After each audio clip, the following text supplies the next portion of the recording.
Please welcome everybody, Wanda John-Kehewin. Forgive me if I've mispronounced your name.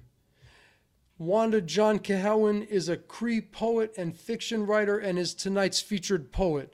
The first collection of her poetry, In the Doghouse, was launched by Talon Books in 2013. Wanda has been published in Quill's Poetry, Salish Seas, UBC's Aboriginal Anthology, and SFU's Emerge. She has presented her work at various venues, including Co-op Radio, the Writers Union of Canada, Word Arts Live, and Surrey Muse. Wanda is a graduate of Simon Fraser University's Writers Studio, and she uses writing as a therapeutic medium to understand and respond to the near decimation of First Nations culture, language, and tradition. Wanda studies part-time at the UBC taking creative writing courses while working on her new book of poems and short stories. Mad props, welcome Wanda John-Kehewin.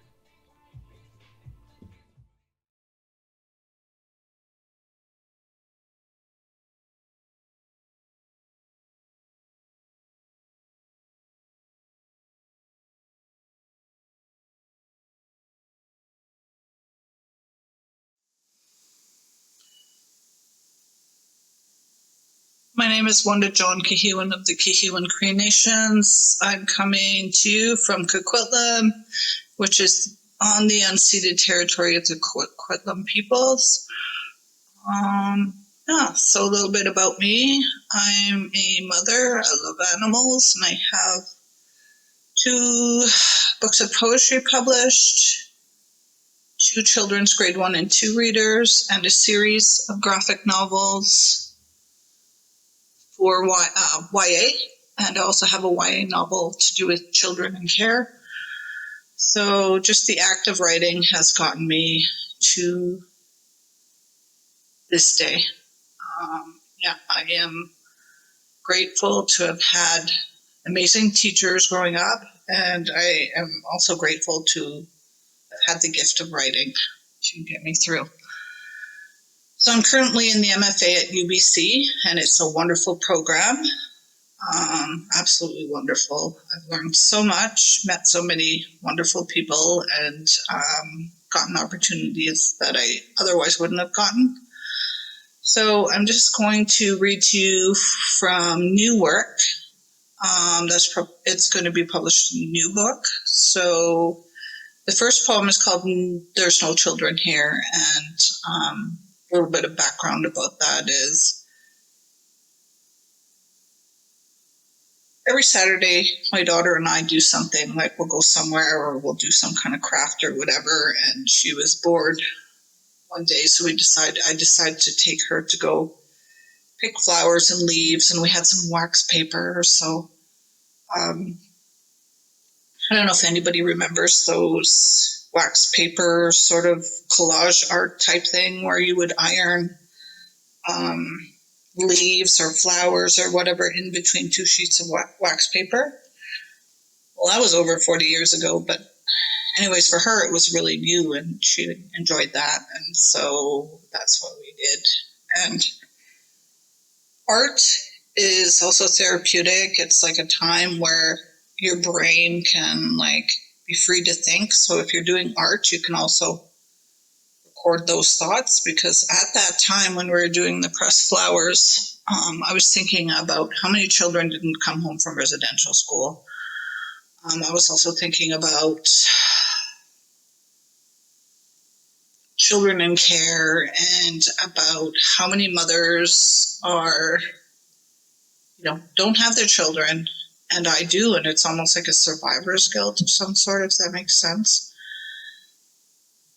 But yeah, so when I did this 45 years ago, I don't know, in grade 1, 2, maybe even grade 4 as well, we did it at school, and I was like, this is great. I'm actually doing this with my daughter. She was 8 at the time. She's 9 now.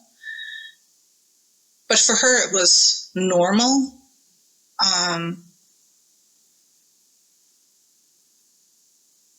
And that was kind of shocking to me because in the intergenerational history of my family, nothing's ever been normal. So yeah, so this poem came out of that, and it's called There's No Children Here. Pressed flowers between waxed paper, melted into colonial preserves of memory jam, hanging onto cliff by fingernail and obligation, just disappeared, poof, poof, poof. Trodden blossoms wilting, careworn and catacomb, there's no children here. Saskatoon berry juices run down, smooth chin, convex of face, dimpled and tang and nirvana, tall grasses swaying in background of the child's silhouette, surrounded by sun, steadfastness, devotion, and mother.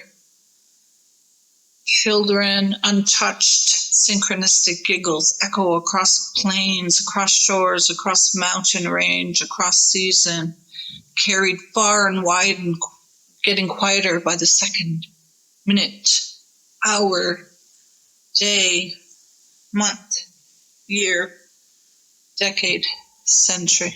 There's no children here. Tiny, muddy hands streaked on grass green or on Mama's expansive universe that has held many glossy stars, held many luminaries in her universe, never knowing the future, never expecting the worst. Post-contact. Post-contact. When mud stained the faces of the unborn and left a trail of smeared mud body drags, even the eagles cried and flew higher and stayed high. And the lonely followed suit and stayed high too. There's no children here. Skinned knees and mosquito bites laying in cool grass, grazing the sky like today was all there was in her story. Past and present, and the future was a minute from now, trusting the sky not to fall, trusting gravity, trusting Gimama to always catch you when you fell and pick you up, because she knew how to pick you up, because her mother picked her up, and the mother before her picked her up, and that was her story. That was their story. There's no children here. Chestnut hair in summer, sun parted down the middle of universe, two braids like freshly picked sweetgrass grace the child's back, absorbing steadfast sun who would always be there like family. Calm travels the hills and valleys like wind and just is. What else could there be? There's no children here. Tanned skin like sweet ripened chokecherry, nestled next to mother, nestled next to father, nestled next to grandmother, nestled next to sibling, nestled. Staring up at open skies into the night, counting the stars that would always be there, like moon shining brightly for child and mother, millions and millions of feet apart always. Deciphering cloud shapes in the sky alone. In Cree, Wapos, Sisi, Pasqualmostus, Askipawa, Gimama, Gipapa, Nukum, Musum. Untouched by reason to create new words, poof, poof, poof, English. There's no children here. Kisses upon silk, Saskatoon painted face, soft callous fingers slide and rest upon trusting back.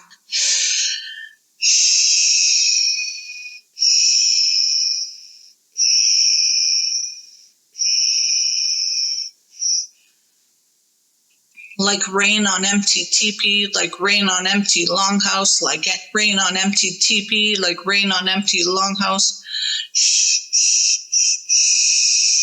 Winter twined, winter woven, winter mingled, winterrupted, interrupted, no Cree word for goodbye, no Cree word for genocide. So that was There's No Children Here, and that came out of, I guess, a collage I made, which is, I don't even know how to pronounce that, ekphrasis or ekphrasis. So that came out of that, like creating art out of something, like you could take like I had to look at this picture here and just create a poem, or, take a scene or take some sort of art and just create a poem out of that, or create my own art and create poetry out of that, which I did with the wax paper pressed flowers. So this one is called Confusion. Let's see how much time we have here. Okay, so I have 20 minutes. I have about 12 minutes left, so I hope I have enough time to read this. So this is Confusion, and it's inspired by Lely Long's Soldiers, Wapanica. I hope I'm saying that right. It was in her book, Whereas. And in this poem, I play with, I guess, punctuation. Okay, you're not going to be able to see that. But, so it's called Confusion. I begin a line about a hill on my reservation tucked in between two towns that just tolerate waiting for slip up to attack, comma, to say, see, I told you, period. Nukum and I used to pick sweetgrass on the shaded side of the St. Joseph's Hill on hot summer days next to the slough filled with ducks that came back from places I will never go to, period. 1, I don't know where they fly in the fall. 2, I do not have dapper downy wings or natural instinct. 3, I am afraid to travel to places. I have gotten comfortable with the amount of racism here. 4, perhaps in other places there will be less tolerance for indigeneity, and I won't know how to handle that. 5, I won't know how to fly away. 6, in hot places near the equator where they're supposed to fly, I may melt and never be put back together again. In hot summers here, I am holed away in a dark basement with the fan running and beating like a life force, keeping me from melting into a puddle of ancestors' voices unheard. 7, I am being held together by the frame of reference of what I can or cannot handle. Period. Getting this far was already a journey around the stars of mental health, and any sudden movements may shift the imaginary world I have so carefully put into place to catch me if I fall. Period. I wanted to write about Kisimanatu, a word when translated into English means the creator of all things. Period. Why is it every time I write creator or God or Kisimanatu, I feel the burning need to capitalize it? Question mark. Is it because everything important to me has to be capitalized like mom or dad because they left me and left this world too soon? Or is it because of the rules of punctuation? Question mark. Or is it because I do not want creator or God or Kisimanatu to be angry with me? Is capitalizing a way for me to show their importance, as if creator or God or Kisimanatu would ever sit on top of St. Joseph's Hill, cup of coffee in hand, reading my poems to figure out if I always capitalize their earthly names. Perhaps creator or God or Kisimanatu already knows what I am going to write before I even have the thought of writing it, comma. Not sure if this punctuation should be a question mark or a period or a comma. I don't have an answer either way, period.